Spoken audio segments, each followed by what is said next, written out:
Nous passons au chapitre personnel avec la question numéro 10 qui va être rapportée. Oh, pardon, excusez-moi, j'ai oublié la question numéro 9 et c'est moi qui dois la rapporter a priori. Donc, c'est une proposition qui vous est faite ce soir de conventionner avec l'établissement public industriel et commercial de la communauté d'agglomération Mont-Saint-Michel-Normandie, donc l'EPIC Tourisme. Donc je vous donne lecture de cette proposition. Donc afin de mieux répondre aux attentes des visiteurs et participer à une meilleure lisibilité de l'offre de visite, le service des musées et du patrimoine et l'Office de tourisme Mont-Saint-Michel-Normandie souhaitent coordonner leurs actions liées à la promotion et à la commercialisation de l'offre de visite sur les territoires de la ville d'Avranches. Cependant, donc, afin d'établir ce partenariat, les deux parties souhaitent et doivent mettre en place la commercialisation de la billetterie, donc pour les visiteurs individuels mais aussi les groupes, donc des musées de la ville d'Avranches, par les 11 bureaux d'information touristique, comprenant donc le versement d'une commission de 10% sur chaque prestation vendue. Et puis, c'est un objet important de la Convention, une communication renforcée entre les deux parties sur l'offre existante et les actualités. Donc les termes et conditions de ce partenariat font l'objet d'une convention jointe en annexe acceptée par les deux parties. Donc pour faire simple, il s'agit de permettre aux 11 bureaux d'information touristique qui composent l'EPIC touristique de la communauté d'agglomération de vendre les billets, tout type de billets, quelles que soient les propositions, qui sont disponibles dans les musées de la ville, à savoir le scriptorial et le musée d'art et d'histoire principalement. Voilà. Avec une commission à hauteur de 10% qui serait perçue par l'EPIC touristique. Le projet, c'est aussi d'être visible à l'échelle de tout le territoire, mais je laisserai la parole quelques instants à Annie Parent, à travers donc, ces 11 vitrines communautaires particulièrement dynamiques aujourd'hui sur l'espace de la communauté d'agglomération. Donc la Commission des finances a mis un avis favorable et donc il nous est proposé ce soir donc, d'accepter le principe de la commercialisation de la billetterie des musées de la ville et puis de signer la convention de partenariat entre la ville d'Avranches et l'EPIC touristique, l'EPIC Tourisme Mont-Saint-Michel-Normandie. Voilà les propositions. Annie, est-ce que tu veux rajouter quelques mots ? Il n'y a pas grand-chose à rajouter, si ce n'est que s'il y a un intérêt évident à ce que, tu l'as dit, à ce que les établissements muséaux de la ville d'Avranches se soient valorisés dans ces 11 bureaux de tourisme, enfin d'office de tourisme de la communauté d'agglomération. Et je pourrais peut-être... On présente la question en disant que l'Office de tourisme prendra une commission de 10%. Moi, j'ajouterais que, en fait, c'est un plus de 90% pour les musées de la ville, parce que ces billets qui seront vendus, c'est des billets qui, a priori, n'auraient pas été vendus à l'accueil billetterie du musée. C'est des personnes qui n'ont pas fait la démarche de venir directement au musée. Donc, c'est une valorisation très, très intéressante. Merci de cette précision qui est particulièrement utile. Y a-t-il d'autres interventions, des prises de parole concernant cette question numéro 9 ? A priori, non. Ah, Madame Leroy. Pardon. Oui, juste une précision. Donc, le personnel n'était pas jusqu'à présent occupé à vendre les billets pour le musée, etc. Est-ce que ça va pas accroître une surcharge ? Au niveau de l'EPIC, là. Donc, le personnel, voilà. Est-ce que ça ne va pas entraîner une surcharge de travail ? Est-ce qu'à un moment donné, on ne dira pas « il faudra peut-être recruter du personnel ?» C'est quand même une interrogation qu'on peut se poser, parce que le travail, là, n'était pas fait avant par le personnel, va être fait par ce personnel. C'est une excellente question. Alors, il faut savoir que l'EPIC touristique, dont je suis le président, encore une fois, donc je connais bien la question, a complètement revu ses missions. Depuis l'arrivée du directeur au début de l'année 2017, les personnels ont été remis sur des missions qui étaient vraiment celles d'un EPIC touristique.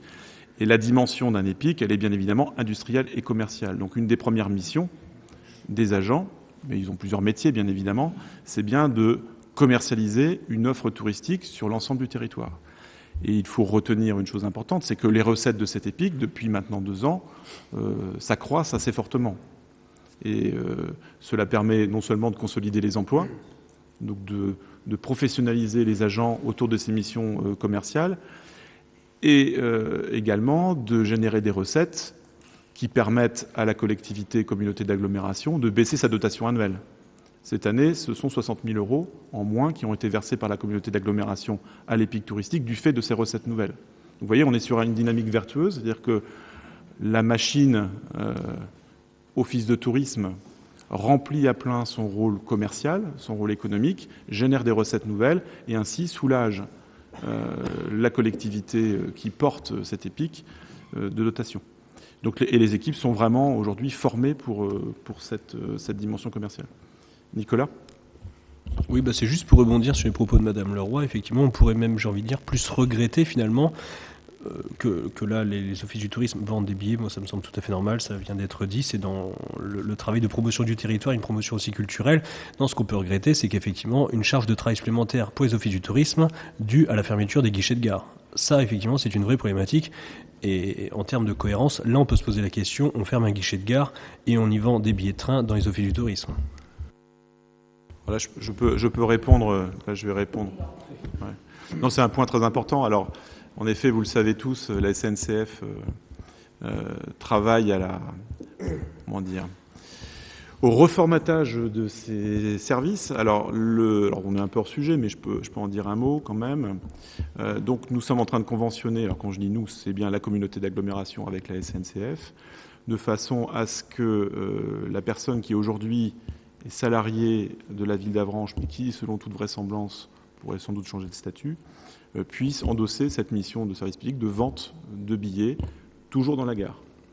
Donc cela va se faire à travers une convention entre la SNCF et l'Office de tourisme, avec des recettes nouvelles pour...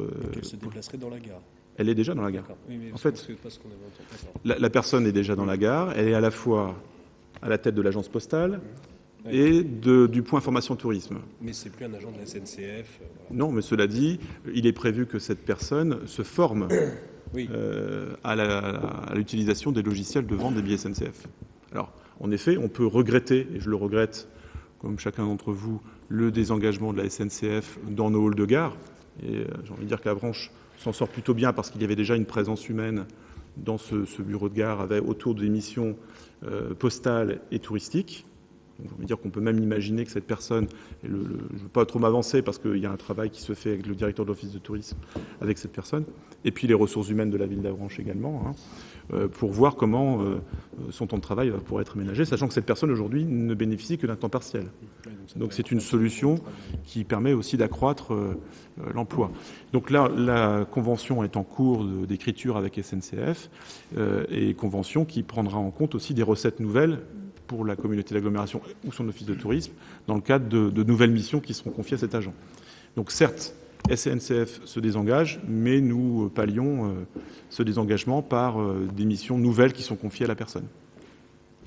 Donc lorsque vous dites que la SNCF se désengage, ça veut dire que la SNCF ne prendra pas en charge une partie du salaire Si, bien sûr. Non, le désengagement, oui, on en est certain.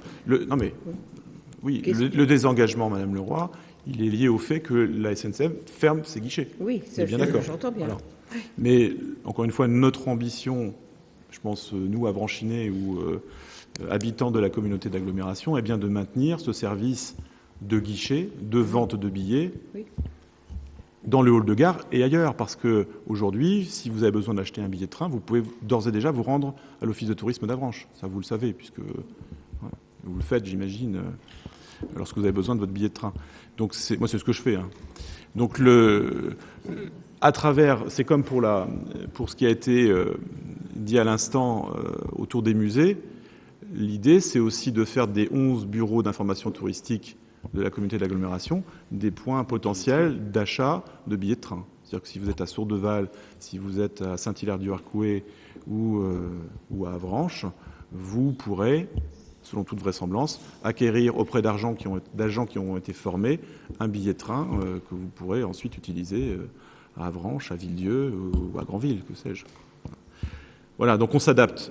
Et je vous invite à aller voir ce qui se passe dans d'autres communes, notamment à Vire, où la gare a connu aussi, ou connaît actuellement une mutation extrêmement forte, puisque la gare, qui continue à être un endroit où on achète des billets de train, est devenue une maison de service au public. Donc on voit bien que les collectivités locales, face au désengagement de grandes entités, de grandes institutions comme la SNCF, s'adaptent en essayant de répondre aux besoins des personnes, des publics qui ont besoin d'un accès à ces services. Voilà. Très brièvement, oui, mon propos était bien de cibler le désengagement, là, sur le coup de la SNCF, effectivement, que les collectivités viennent pallier, malheureusement, ce désengagement, soit de la SNCF, soit de l'État sur d'autres sujets.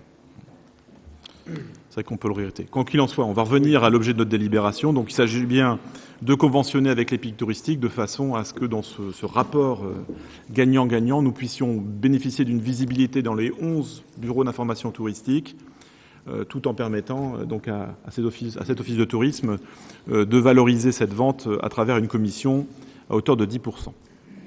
Voilà, donc y a-t-il des votes contre cette proposition ?